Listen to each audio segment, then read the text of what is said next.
Good afternoon and welcome. It's the Joel Natale Show live from our Kingdom Financial Group studio here at 5th and State. Also live on Facebook and on YouTube. We're having the crucial conversations that Erie needs here. It's late October, so we could be talking about politics. We could be talking about education. There's a whole plethora of things that we can do and talk to Kim Clear. She's the Millcreek Township Supervisor. Good to see you again, Kim. Thank you so much for being on the show. Thank you so much for having me. All right. We were talking about your education background as a school teacher here. And again, how many years total? I taught 18 years in the Millcreek Township School District. Where did you go to undergrad? I went to Mercyhurst University is where I received where you got my your education degree. I actually got a degree in English and a minor in political science. Oh, wow. And had looked at law schools and then graduate schools, and I did take some graduate classes. And then once I had my daughter, I ended up wanting to go back into, I wanted to be a teacher. And the schedule was so wonderful, especially with having and raising children, and my work in writing and in marketing was just taking me at all different hours and all different places. So, and that's really where my passion was for kids and for educating and writing and reading, and I guess just thinking about ourselves as human beings and where we fall in all of that. So did you have to go back to school to get a teaching certificate? Or I only needed actually like 4 classes because of my undergrad, and so I did my student teaching. So within 6 months, and I just kind of willed myself in that I was going to get a job, and I did. Yeah. And I was so lucky that I was able to work in the Millcreek Township School District. It is. My own children have gone through Millcreek Township School District. I taught at J.S. Wilson Middle School for 14 years, and then I taught at McDowell Senior High School for the last 4.5. So there's a narrative out there that there's a teacher shortage. We actually talked to Department of Ed, their chief talent officer, about this, and it's not equal. Like, there are some districts that are doing fine, and some districts that are really, really, really trying to get teachers, trying to recruit, right? And that's even before we start talking about trying to build more people of color who are teachers and get build some of those gaps that way. What would you like? Did you experience that just less and less young people were interested in the education profession? Yes. It's funny. When I interviewed for my position at J.S. Wilson Middle School, my first job, that would have been 2004. There were 50 applicants that interviewed for that position. In 04. That's 21 years ago. And there were two openings in both of them in 8th grade, one at Westlake, one at J.S. Wilson. So I was one of the 250 out of the 50. Yeah. And then to think about today, the fact that they can't fill whole positions at the schools, it's frightening. Yeah. Because Joel, that's where it starts. The sooner we can get into kids, the less we're going to have to pay for in the back end. And I hate to get political, but right. Well, and they have to see that mentor. Somebody has to see a Kim Clear and say, I would like to do what she's doing or he's doing, or that kind of thing. And yes, I'm not sure. Well, I guess we just need to keep working at it. Yeah, that's right. And I think that right now, our school districts are dependent on funding that are coming from, because funding has been funded at the federal and the state level, you are now only looking at your local pool of money. So within your district, that's why your school taxes are so high, are because they have to make up for all the funding that has been taken away. And this is 25 years ago the funding was being taken away. This isn't like in the last few years. It's been 25 years of a slow kind of crawling back of money into education. And it's just, you have to fill the gap somehow, so it comes in your school taxes. Now now Pennsylvania as a whole though spends some of the highest per pupil funding, right? When you take state and local together, we have some of the highest levels of funding, don't we? Yes, we do. It's an expensive venture, right? It is. It is. And but investing in children, it's kind of like redevelopment. You invest now, on the front end, and on the back end, you don't spend as much. Yeah. So, in my opinion, that's if I could save the world, I'd say save education. There you go. All right, so let's put your supervisor hat on here. Yes. What's the big issue that you guys are dealing with here late in 2025 at the township level?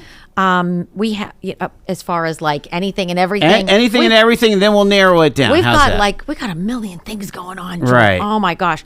So we have the community center that we actually are going to be looking at. Have we signed a letter of intent, or Yes. where's that at? That actually we have voted on that, and it was overwhelmingly positive. It came out of a study that we had done actually in 2016, 2017. This is Embrace Millcreek. Embrace Millcreek, and in that set of community center. So interestingly enough, Millcreek Township doesn't have a gathering space. We actually don't own a place where you can even put more than 200 people. We don't even own Asbury Barn. That was the only place that we were having any of our programming at this point. And we used to be able to go into the schools, but they are not ADA compliant. And we were sued in 2014 by the Voices for Independence. So we really take that very seriously. Like, we didn't realize, just how much was needed in order to make sure that we were truly accessible. So we are limited to Asbury Barn, which is actually owned by the school district. Right. So we do not have a space to even have programming. And we are, and I'll say this probably 40 times today, we are the 14th largest municipality in the entire Commonwealth. We have a higher population than Harrisburg. And we are in line with, we are more similar to cities than we are, other townships. The fact that we don't have a place that you can commune and have kids come and take classes, adults classes, or anything like that, is too bad. But again, that's what our community asked for, and that's what we have now. We are the Zemzem Shrine Club is staying in that property until the end of 26, and then we will have ownership in the early 2027. We are working with the Erie County Public Library to move the Millcreek branch into that space, which I think of it as a place to like fill the mind, body, and spirit at that point. So again, there has been at what level have you guys actually closed on the Zemzem with? Or where is that at as far as in the legal process? We close on the 23rd, so in 3 days. I had to look at the date. This is really good timing. Oh my gosh.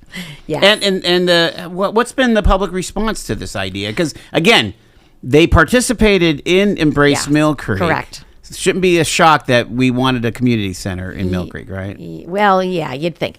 So okay. The public is fickle. Yeah. But no, honestly, we actually had more positive response with this because we did a better job of communicating with everyone over the last, especially 3 years. We had the public involved in a park and rec, a strategic plan.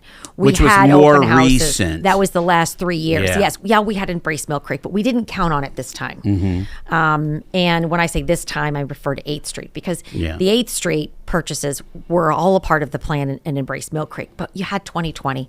We had 4, 5, 6 years between that and the purchases, and it wasn't of recent memory to people. Mm-hmm. They didn't know that they were a part of that plan.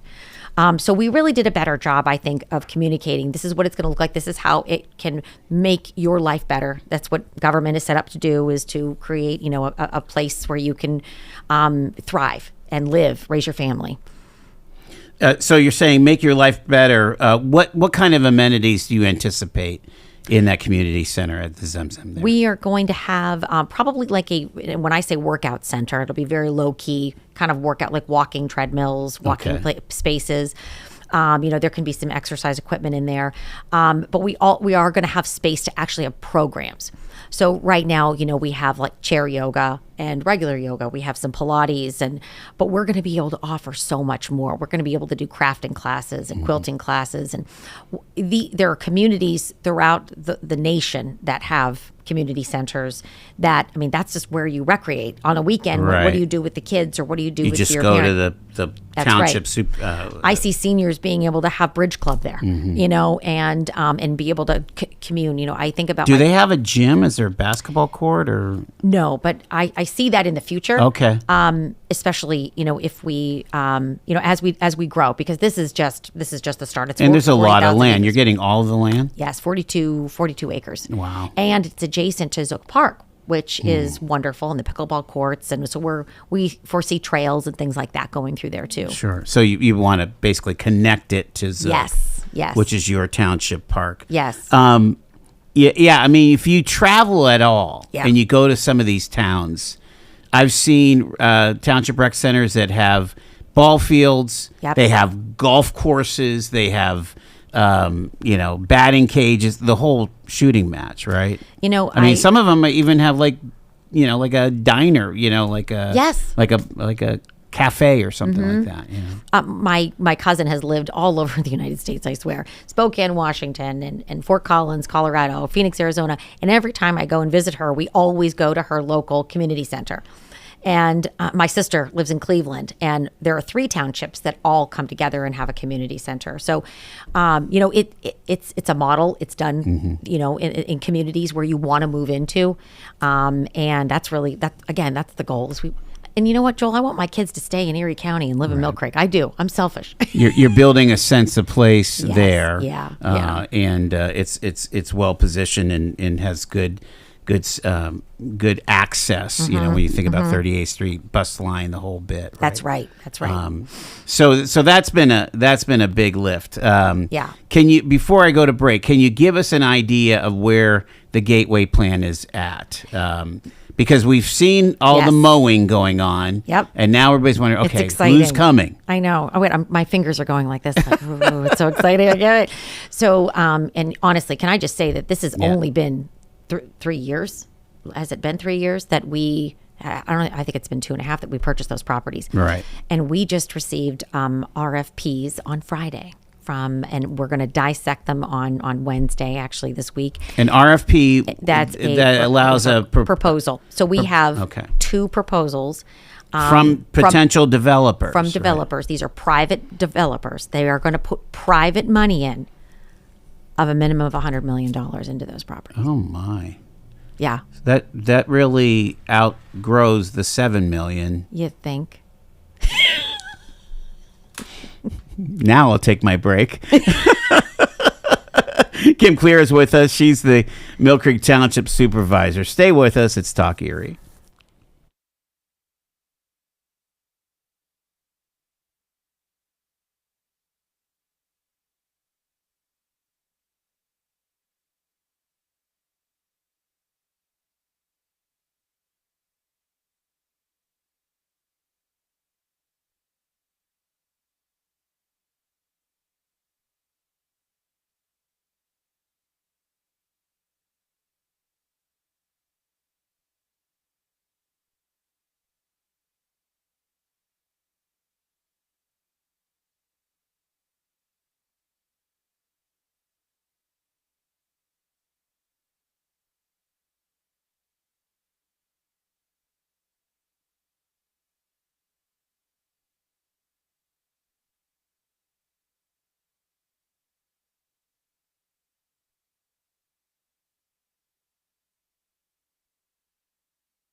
Talk Erie and the Joel Natale Show. It is WZTE at 105.9. We're talking to Kim Clear. She's from Millcreek Township. She's a supervisor there, and again, a lot of looking at the Gateway project and how it ties in to really what the state is doing with Presque Isle State Park. I mean, that's the whole point. I don't know how many times I've had a conversation with maybe you or Matt Waldinger or somebody from Millcreek, Dan Ouellette, in talking about, when we go and visit other places that are resort type places, there's always a place to go shopping. Mm-hmm. And thank God for the folks at Colony Plaza. They've kind of fit that bill, and to a certain extent, West Erie Plaza. But now it's like, you got to get closer to the actual destination, and that's what this is all about. Absolutely, yes. And we've allowed the market research to kind of guide, and that's what the developers have done. Have done the market research to see what is going to be viable and what it's going to fit there. So, is there any room for any multifamily housing? So that is actually a part of what the proposal is. They are looking at a hotel to take up some of the acreage, and then that would probably be 4 stories high. And then there would be a mixed use also section, which would have commercial on the bottom, and then there would be living on the top. Kind of like what we're seeing across the street here. Exactly. With the Ascend on commercial on the first floor or so. That's right. And then all kinds of apartments. But creating a building, and that's what I think the Downtown Development District and all of the great work of these people have done. They're just an inspiration to me. They're putting something in place that will last 100 years. They're not putting something that is, it's not going to be a steak and shake on the corner that's going to be empty in 10 years. Then what do you do with that building? These are going to be permanent structures where people can and industries can kind of come in and out. Companies can come in and out of them. Now, you mentioned that maybe communications for the Gateway District wasn't the best. Correct. Do you think that it was the Gateway that prompted a desire for folks to propose a government study commission back last year? Yes, I do. I think that there have been, the same people that were upset about, the investment into West 8th Street. They made the decision that a form of government that would be different than ours currently maybe could have prevented something like that. I think that's naive, because I don't know that Millcreek could continue to just go down the same path that it's been going down for 50 years, which is just complacency and just waiting for things to come to it. And that's what's happened to Millcreek Township. It was wonderful. We had urban sprawl. We had developments going in every which way. But we are at a point, and this is what Embrace Millcreek in 2018, by the way, before I got there. I did not come up with Embrace Millcreek. Right. And before I got there, they established that Millcreek Township was at a point of redevelopment and investment into its infrastructure, because we are now becoming an aging population. Do we allow ourselves to crumble from the outside in, or do we do something about it and take action? So, but the commission was approved by the voters, right? Mm-hmm. They voted last fall. Yes, for a study. And the study happened. And in July, I have it here. Mm-hmm. They issued their final report, and that is, it's massive too. The final report of the Millcreek Township Government Study Commission, really, just like 4 months ago, mm-hmm. And the recommendations are to build this manager and council form of government. The council would be part-time, elected by the citizens, basically an at-large election, and then that the council itself would hire a professional manager. At first blush, how do you feel about that?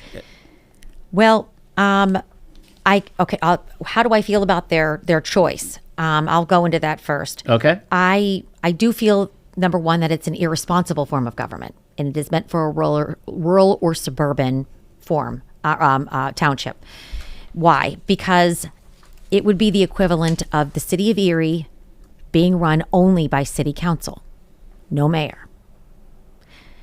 And part-time people making decisions on a $50 million budget without any full-time elected oversight, to me, is irresponsible. And the group is trying to claim that, oh no, these part-time people, they'll know what the manager is doing. Mm-hmm. The manager is not held accountable by the taxpayer.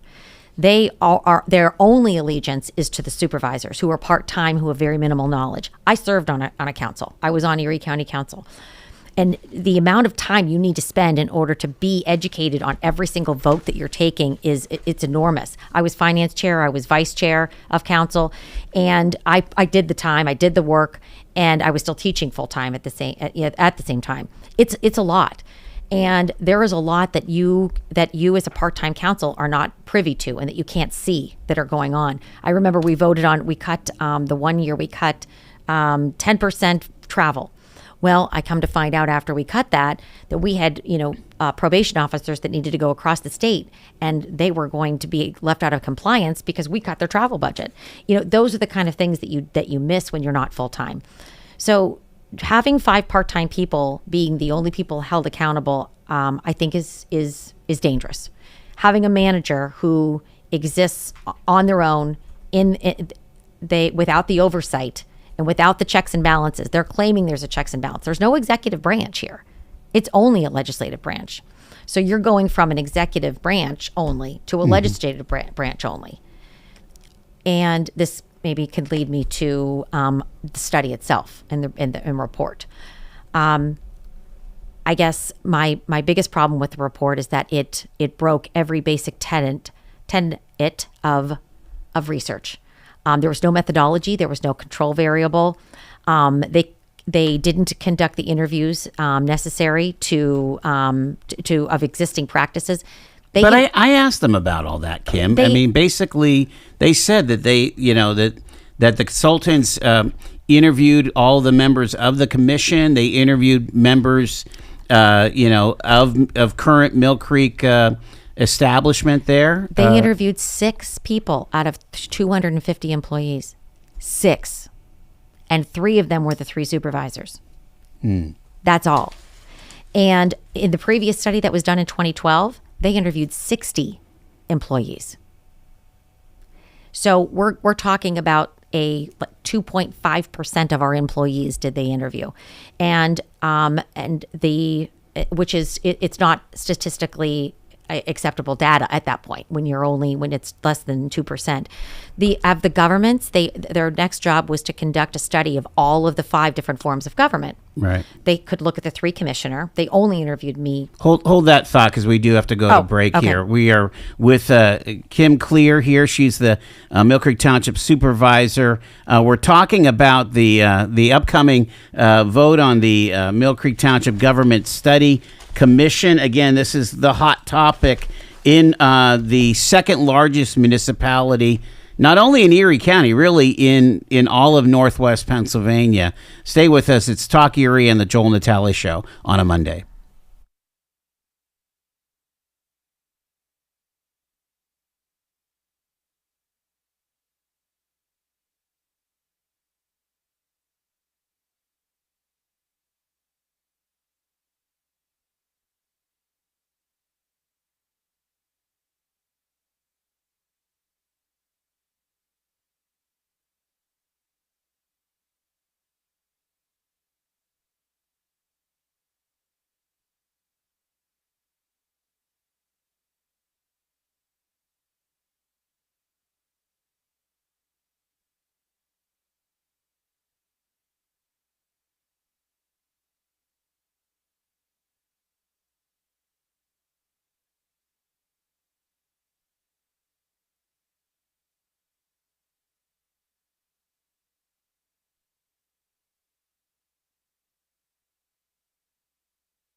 You got your radio tuned to 105.9 Talk Erie, WZTE. It's a Monday. We're having a good conversation with the Millcreek Township Supervisor, Kim Clear. She is with us here. We're talking about, among the other township business, the Millcreek Township government study, which is going to a vote in the township. Kim, do you think turnout's going to be big?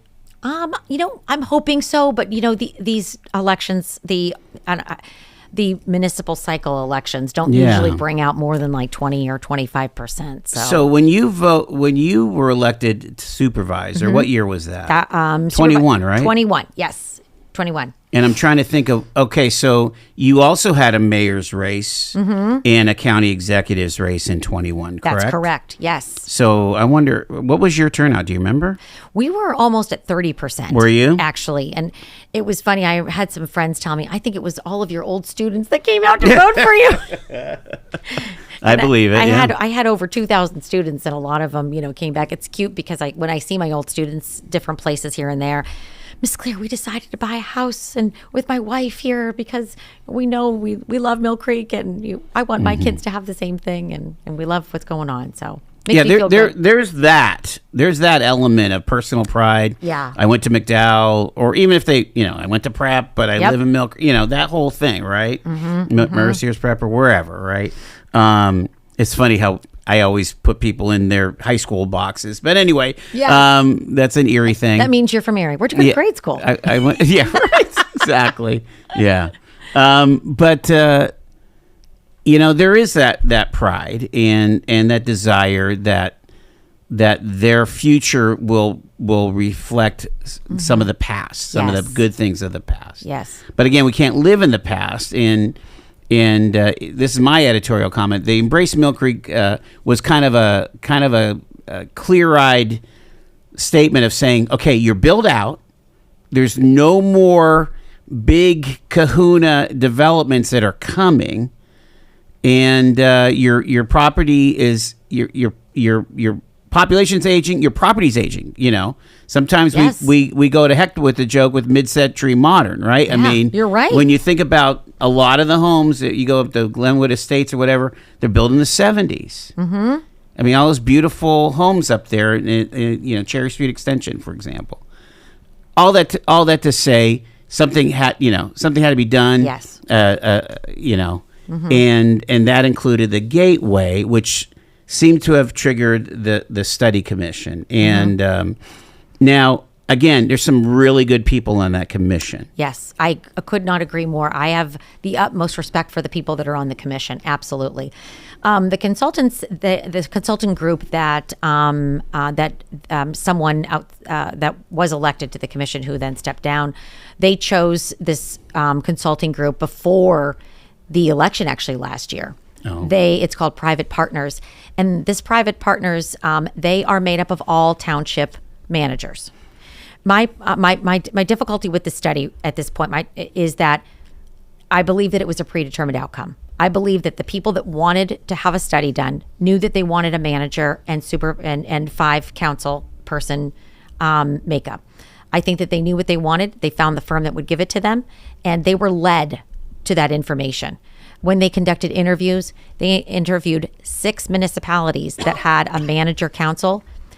They did not even interview one official from a mayor council. Why?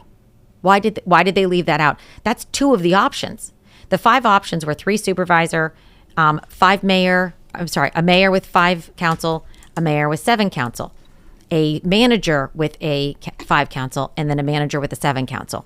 They only interviewed people from municipalities that had the manager and council, 5 council. Now that's on the fact finding outside. My understanding, though, is as they went through the commission and talked to the commission about what kind of preferred future they thought for Millcreek, they were in kind of without consulting each other. This is what was presented to me. Without consulting each other, they were in agreement that this was the way to go with the 5-member council and the manager. And when you're provided only with that information, what are you going to choose? And that, again, if you read the report doesn't have any surveys that were conducted. No residents were interviewed. Our township employees were not interviewed. They didn't observe the existing practices to compare it to the alternative. There were no case studies in that report. There's no work cited in the report. There's no scholarly articles in the report. And this is Research 101. Research 101. And that's my problem with the report. I don't think that they did a deep dive study into all 5 forms of government to see what would work best for Millcreek in its size and its makeup. And do I want a real study? Yeah, I would love a real study. I do not think that the 3-commissioner system is perfect. I have yet to find a perfect form of government. And if you know it, go and let me know, Joel. And you are going to have the idiosyncrasies with any form. But having a manager who doesn't have oversight and is not accountable to the taxpayer is dangerous. But they are. I mean, the manager is the employee of the council, and so the council is going to do what the taxpayers want, right? Isn't it?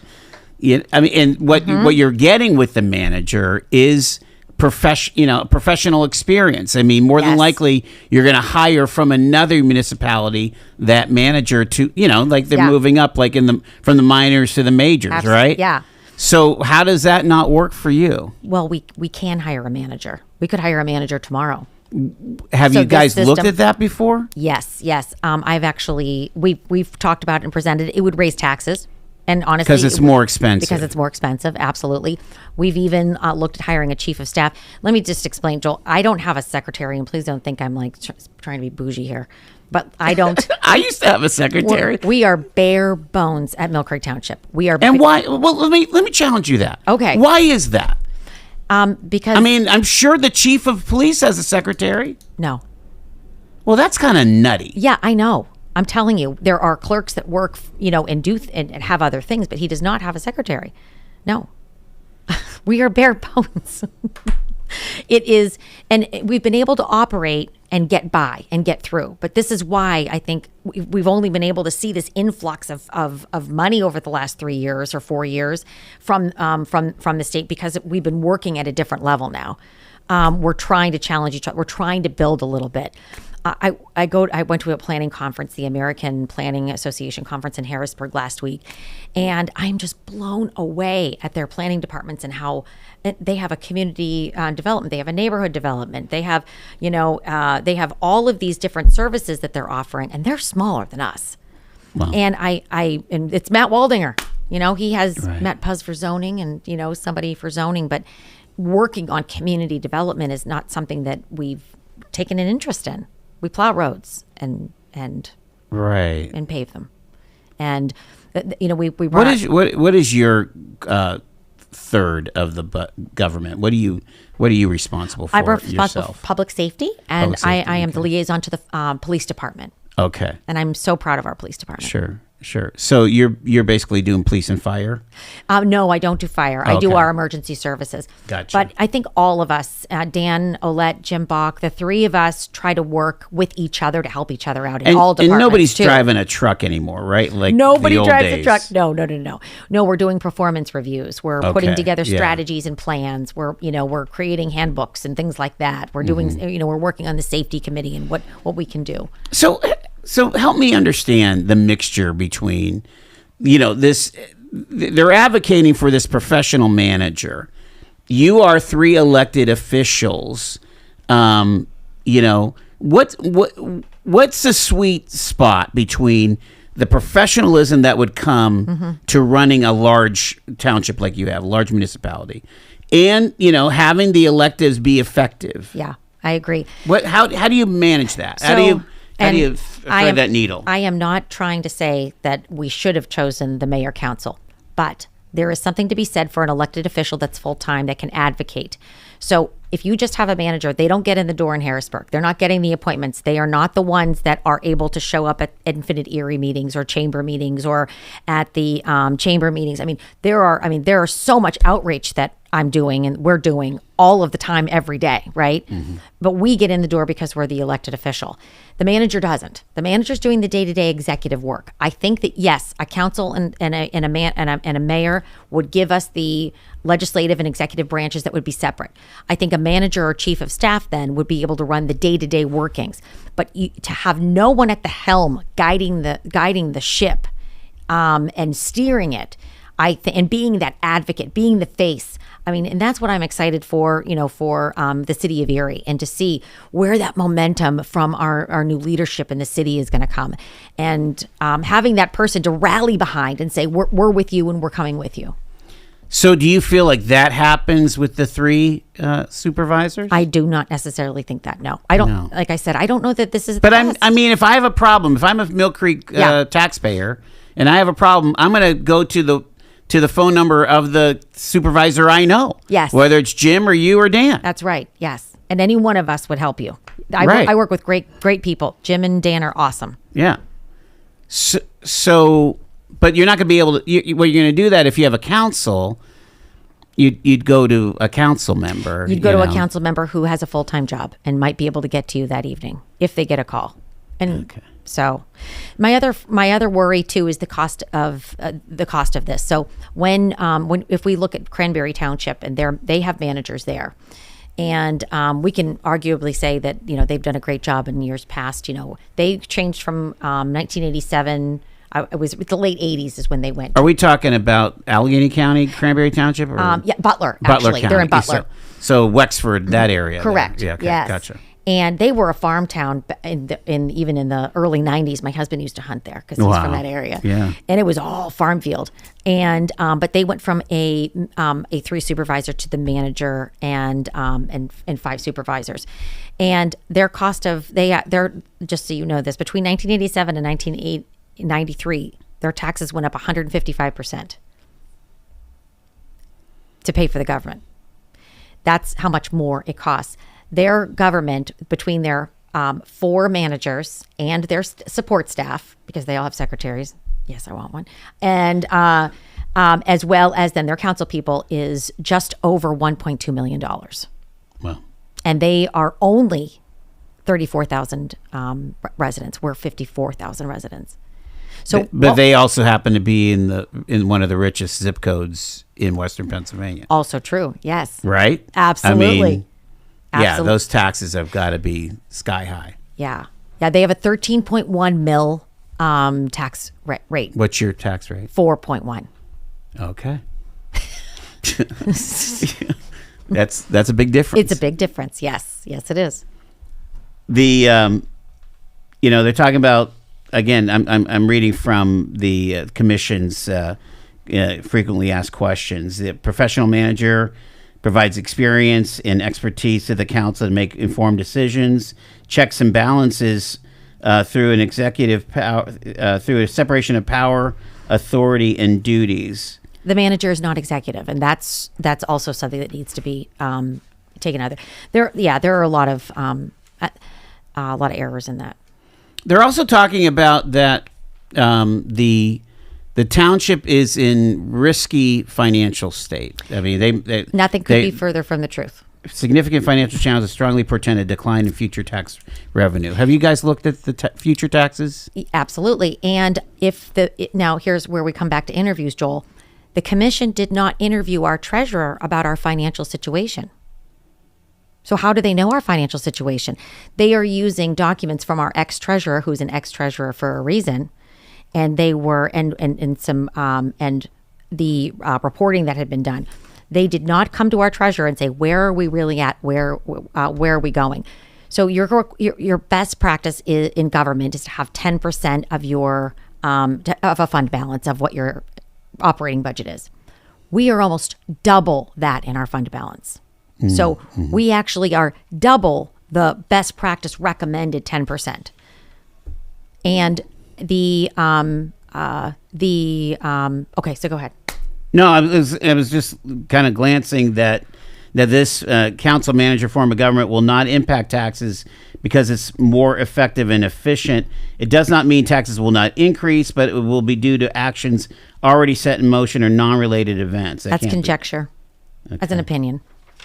The and then they explained how if this is adopted, that the current supervisor would morph into this council until the end of your elected terms. And it's funny. I'm not going to lose my job over this. This takes 2 years to implement, and so any claim that like, oh, Kim Clear is just wants to save her job, begging for a job. Yeah.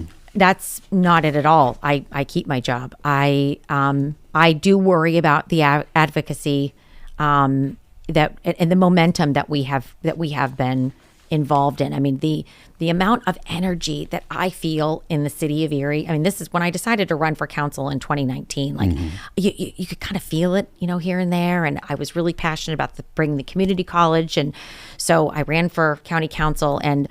But then, of course, talking with all of these other networks and institutions that are like, no, we are all in on this Erie County being one unit of Erie County. We're not Millcreek. We're not in a silo. We're a part of something bigger.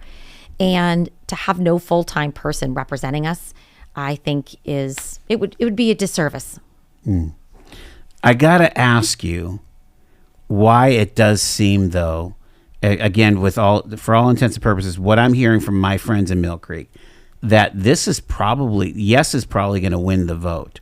What is it about the electorate that seems to want to make this change?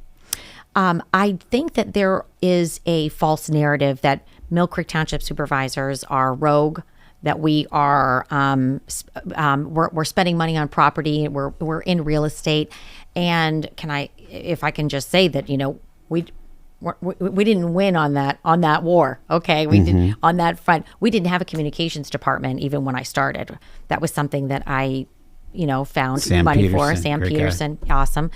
And we were able to bring him in. But I mean, we didn't even have social media until I was there a year. I mean, again, when I walked into 1950 at one point, in 2022. So we were far behind from the beginning, and the narrative, we don't own the narrative at all, for sure. But right now, it seems like Yes has the momentum. Don't you think, or no? I'll be honest with you. I feel like if you are on social media and you're seeing only one website, then yes, because they have kicked everyone off and not allowed them to, to comment. So yes, you're getting those people, and you can kind of see the them, echo chamber. The echo chamber. But I think that there are enough people that realize, that this is about, it's by no accident that they wanted that on the ballot last year, because it will take 2 years to implement, and then I'll be gone. Are you surprised at how kind of nasty this conversation has become? Yes, I am not surprised, though. When I think back to some of the players here, I go back to when the Millcreek School Board in 1999-2000 was so very upset with Dr. Lindquist, and there was a school board that was completely removed and put in forth by the MCAA, the Millcreek Citizens Action, whatever. It was a taxpayers group. Oh yeah, they were a taxpayer group saying, we don't want to be the best. We don't want progress. We want to stay what we were. Dr. Lindquist brought in some of the most amazing technology. I mean, before any school had computers at every desk. There were computers at every desk when I started in 2004. We were teaching languages in the middle school and in the elementary school. We were so much further ahead than where we were. Then the MCAA came in. These are the same players, by the way. And then a few years later, you had Nonu McDowell. That bond would have been paid off by now. And we would have had one building for McDowell High School, not these aging infrastructure where we're, trying to put in air conditioning units. And that bond would have been about paid off by now. And I think about these moments in time where we're shooting ourselves, we're shooting ourselves in the foot, cutting off our nose to spite our face. People get mad at me because I talk about the politics of Millcreek being rough and tumble. I mean, it's especially in the school district, right? Mm-hmm. But we're seeing it spill over in on this and with the supervisors. Yes, absolutely. And meanwhile, you have a township that has absolutely everything going for it. It does. It is so well positioned. It surrounds the city. I joked with Mr. Wojtek and Mr. Dida, and actually I was joking with Mr. Philbeck about if Millcreek wanted to take over the city, we probably could do that. It's not going to happen. It will never happen. But it's got everything going for it. Yet the politics are you can get snake bit in there. Absolutely. I mean, it's people are tough. angry. It's tough and tumble. And it's funny. I'm not afraid to speak up and be and be on the opposite side. And you have a few people who have been doing this for years. They help someone get elected, and then the minute that they don't do what that person says, then they find someone to run against them. This is about control of an outside group over government. They're trying to control the government, and what better way than to have a bunch of part-time people who you can tell what to do. We'll leave it there. Any last thoughts? I think no. I encourage people to vote no on this because I don't feel that a real study was done.